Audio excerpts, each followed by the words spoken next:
sexual y estaba queriéndola besar y tocar su cuerpo. No se dejaba para nada. Ahí mismo pensé de otra forma, mi cabeza se nubló, mi vista se oscureció y cambié de actitud. No pensé con claridad, se oscureció un poco, veía oscuro. Algo en mi ser me dijo que si no es para ti, no es para nadie. Decidí quitarle la vida.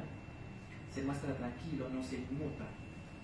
Primero le quise ahorcar y no podía. De ahí un clavo le había hecho punta de 6 pulgadas, eran los clavos, eran 2.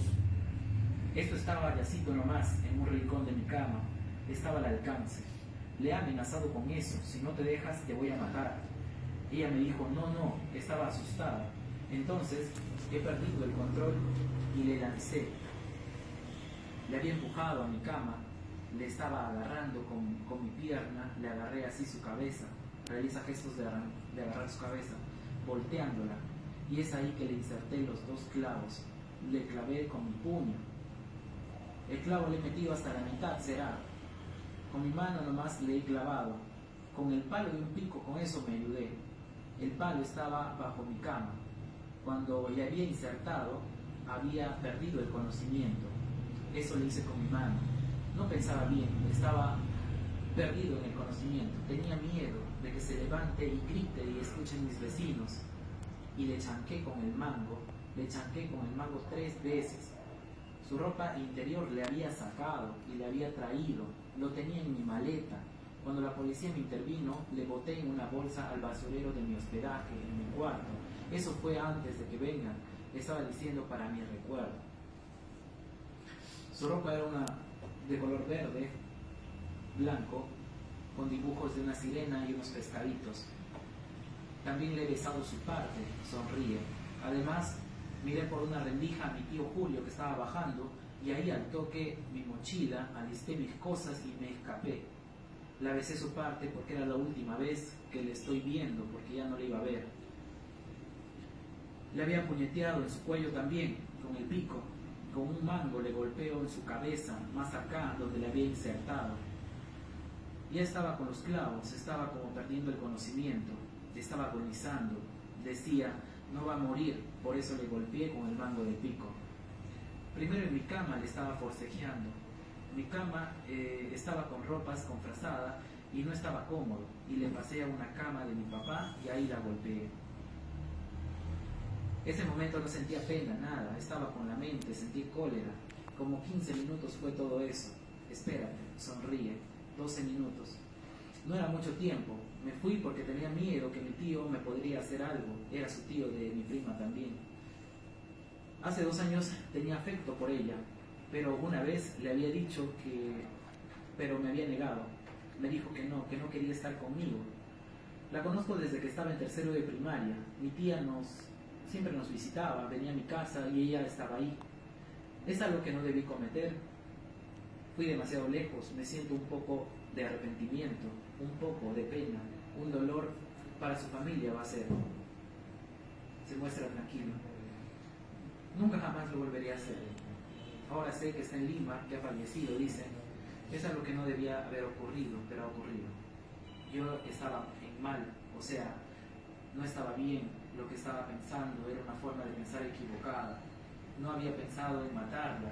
Si ella hubiera deseado, se hubiera dejado, no lo hubiera matado. Yo quería tener relaciones sexuales con ella, yo quería tener relaciones con ella. Si hubiera tenido relación con ella, hubiera sido de ahí nomás, no de otros. Es la primera vez que le nubla mi mente. Antes no he tenido problemas, sonríe. Pienso en mi familia, ¿qué dirán de mí? Me enteré que ha fallecido. Sentía afecto, me gustaban sus ojos, su cara, su cuerpo. Solamente le había besado, no había tenido sexo con ella. Ese día quería tener, pero no estaba virgen. Le había metido mi dedo y no estaba virgen, porque se entró normal. Eso fue cuando estaba forcejeando. Mi dedo entró normal, le dije, ¿quién ha sido? Le dije. No me ha querido decir nada. Eso es lo que me ha molestado. Sé que una mujer está virgen porque no está abierto su parte, está cerrada.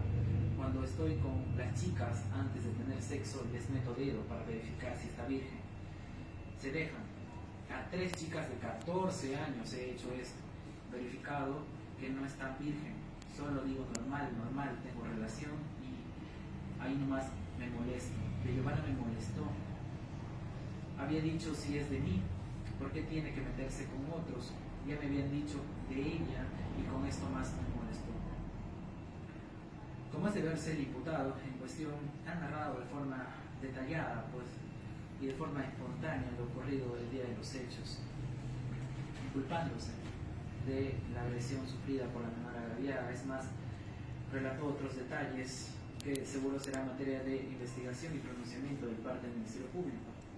Si bien es cierto, existe el principio de la no autoincriminación, sin embargo, se debe dejar claro que el imputado no declaró a nivel fiscal, respetándose su derecho. Sin embargo, ha confesado en su examen psicológico. Es más, la propia perito psicóloga ha concluido lo siguiente: clínicamente, nivel de conciencia conservada, sus indicadores de psicopatología mental que lo incapacite y valorar la realidad. 2. Frente al motivo de la investigación, acepta los hechos del cual se le acusa, el cual narra de forma espontánea, brinda detalles de los hechos y los que acontecieron al evento, describiendo emociones negativas, ira, celos frente al rechazo de la menor, además de revelar sentimientos posesivos hacia ella. 3. Personalidad con rasgos de inmadurez, de estilo evitativo, y en el área psicosexual, indicadores de inmadurez psicosexual, condición que no lo incapacita mentalmente. Es decir, la perito en cuestión ha indicado que el señor Jason Lucano Leiva no sería una persona inimputable por alguna anomalía psíquica o psicológica, ya que es consciente de sus actos y de la realidad, por lo que está más que acreditado su dolo y su intención de quitar la vida a la menor agraviada por su condición de tal, ya que se ha evidenciado un hecho más que deplorable y lamentable al manifestar su sentido de propiedad hacia una mujer, en este caso una niña de 11 años, a quien describe como si fuera un objeto. Por lo que, si bien se tiene la confesión del imputado, quien ha manifestado su intención de fugarse para eludir la acción de la justicia, esto explicaría por qué en el acta de intervención policial de fecha 28 de marzo del 2023 se dejó constancia de lo siguiente: parte pertinente.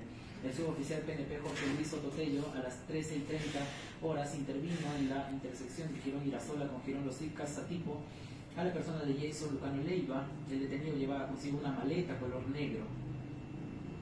Y en su acta de registro personal se dejó constancia de lo siguiente: parte pertinente, lleva consigo una maleta color negro, en el interior prendas de vestir, ropa interior, zapatillas, medias, útiles de aseo y lo más resaltante, un pantalón de color jean azul, el mismo que a su vez con el acta de incautación lacrado y sellado de prenda de vestir. Pantalón jean sería de marca Apache, talla 30, en regular estado de conservación. En la parte trasera del pantalón se observan manchas de color marrón, al parecer tierra. También se logra observar a partir de la rodilla hacia abajo pequeñas manchas de color parduzca en ambas piernas del pantalón. En ese sentido, estos elementos de convicción sirven para determinar que efectivamente, tal como lo ha confesado el propio imputado, este tenía la intención de eludir la acción de la justicia y que se estaba fugando, y eso explica por qué estaba con toda su maleta y bienes y enseres antes descritos, ¿no? Asimismo, en estas actas respectivamente mencionadas precedentemente,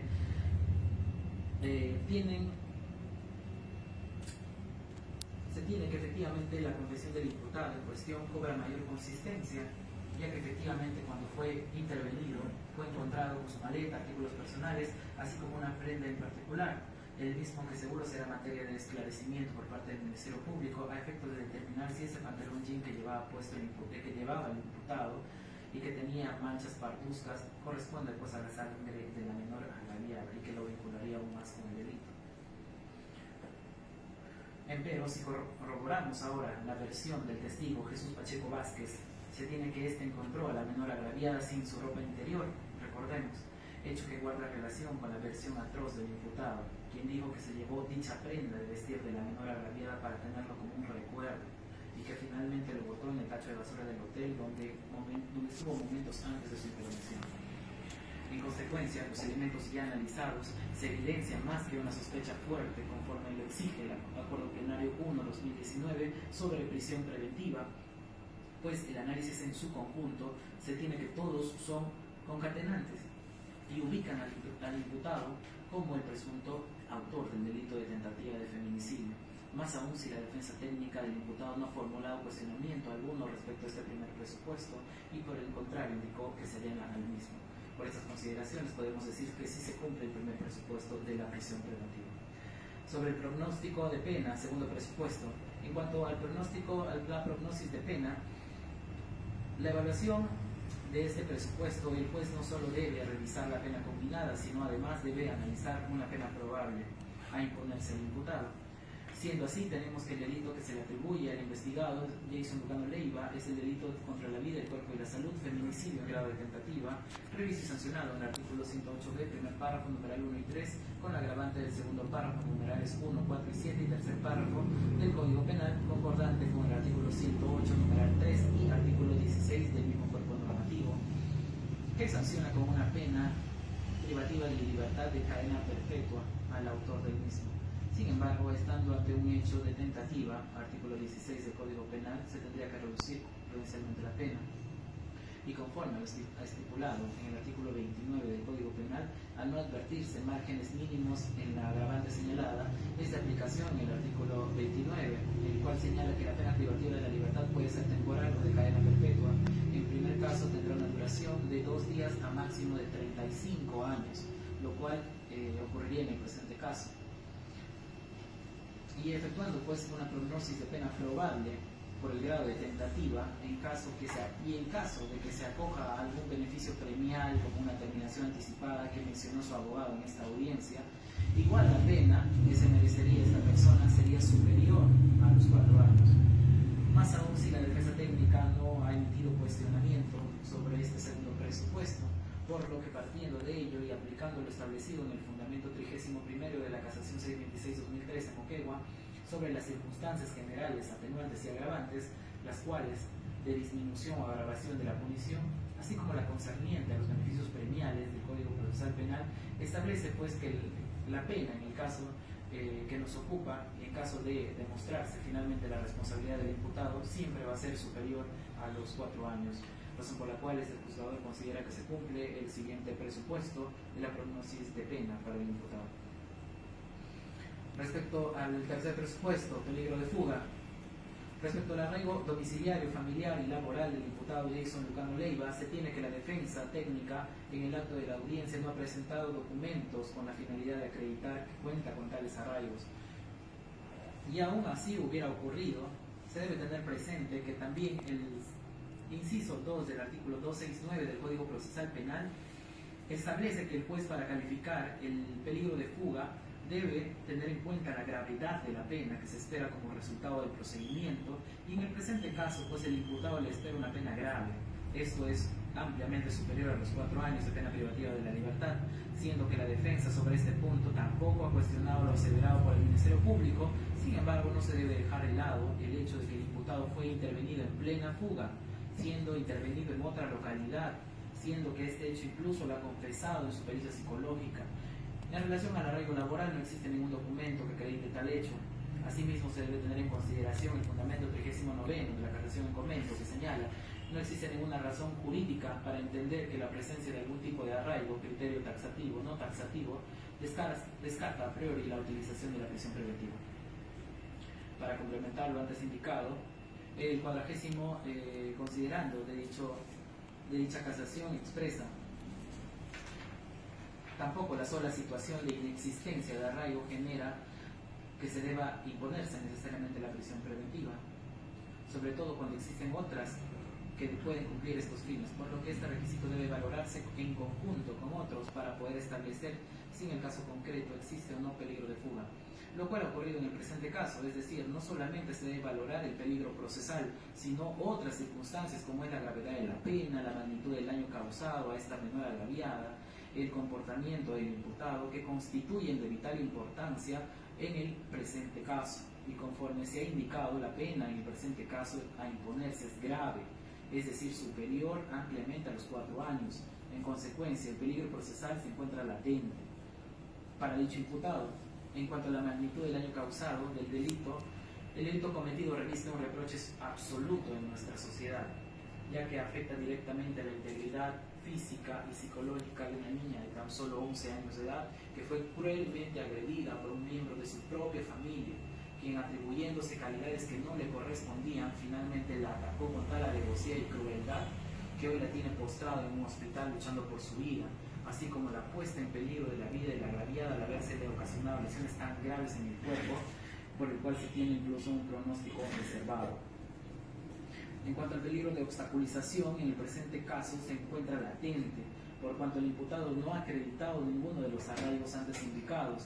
Aunado a ello, se debe precisar que las máximas de la experiencia nos dice que cuando una persona se encuentra próxima a ser condenada a una pena privativa de la libertad, se vuelven reticentes a someterse a la acción de la justicia, lo que permite que el riesgo de fuga y obstaculización sea latente. Aunado a ello, se debe tener en cuenta que el imputado ha confesado su intención de huir de la acción de la justicia, de huir lejos para no ser encontrado ni por su familia, por lo que esta judicatura considera que el caso subexámine se encuentra presente el tercer presupuesto, peligro procesal, cumpliéndose así estos tres presupuestos de prisión preventiva, tanto más si la defensa técnica tampoco ha cuestionado este presupuesto como corresponde. Respecto al test de proporcionalidad, el análisis de su principio de idoneidad. La prisión preventiva es un medio adecuado para asegurar la presencia del imputado Jason Lucano Leiva en el proceso, pues permitirá asegurar en el desarrollo del mismo su participación, sobre todo en el juicio oral, y ahí se pueda concluir satisfactoriamente, ya sea condenándolo o absolviéndose de una eventual acusación fiscal. Respecto a su principio de necesidad, dado que en el presente caso la pena que se le impondrá o se le podría imponer va a ser siempre superior a los 4 años, por lo que es fácil comprobar el peligro de fuga que genera esta situación y que no existe medida más efectiva que la prevista por el legislador al posibilitar la prisión preventiva, resultando ser esto un medio necesario, casi indispensable para sujetarlo al proceso, dado que no existen medidas alternativas igualmente eficaces que sean menos gravosas, que se dirijan a obtener un mismo fin. Si bien podría alegarse la comparecencia restrictiva, pero sin embargo esta no ha sido ni planteada por su defensa, al contrario, este se ha allanado al pedido fiscal.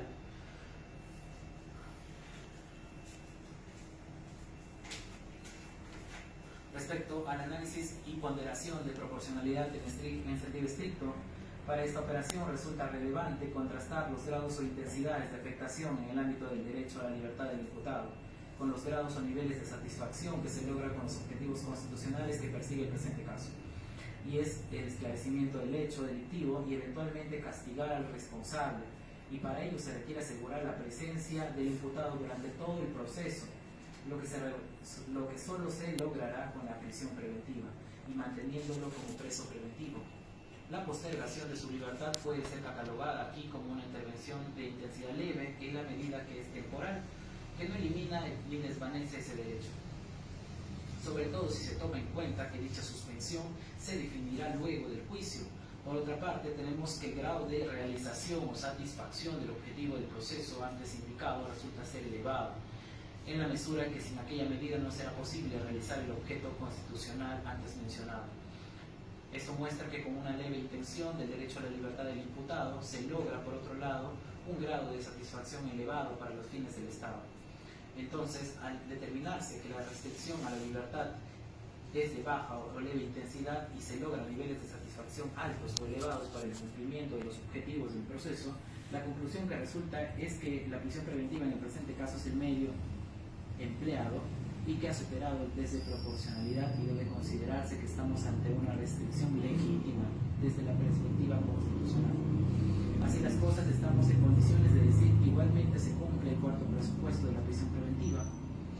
Respecto al quinto presupuesto y último, fundamentación del plazo y duración de la medida, se tiene que, en relación al plazo de la duración de la medida, el Ministerio Público para el imputado ha solicitado 9 meses de prisión preventiva, el cual se encuentra justificado, debido a que se debe tener en cuenta que en el presente caso se originó a través del proceso común, donde falta realizarse una serie de diligencias que permitan dar mayores luces al proceso y determinar el grado de responsabilidad del procesado. Si bien es cierto, su defensa técnica en este acto de la audiencia ha indicado pues de que es muy probable que se va a acoger a un beneficio premial de la terminación anticipada o un tema de confesión sincera. Sin embargo, dichos hechos son meros argumentos, no hay ningún documento, no hay nada concreto, por lo tanto siguen siendo meros argumentos de defensa para el suscrito. Asimismo, se debe tener en cuenta que la etapa del proceso penal consta no solo de la investigación preparatoria, sino también de las otras etapas procesales, como la etapa intermedia y la de juzgamiento, y conforme lo ha indicado el propio representante del Ministerio Público, en caso de que este caso llegue a juicio oral, se va a tener que realizar una serie de diligencias donde seguramente se citarán a testigos que viven en la localidad de Oventeni y a los peritos que viven en otras localidades, lo cual pues evidentemente va a tener un plazo prudencial para llevar a cabo ese juicio, por lo que resulta proporcional y razonable la imposición de la medida solicitada por el Ministerio Público.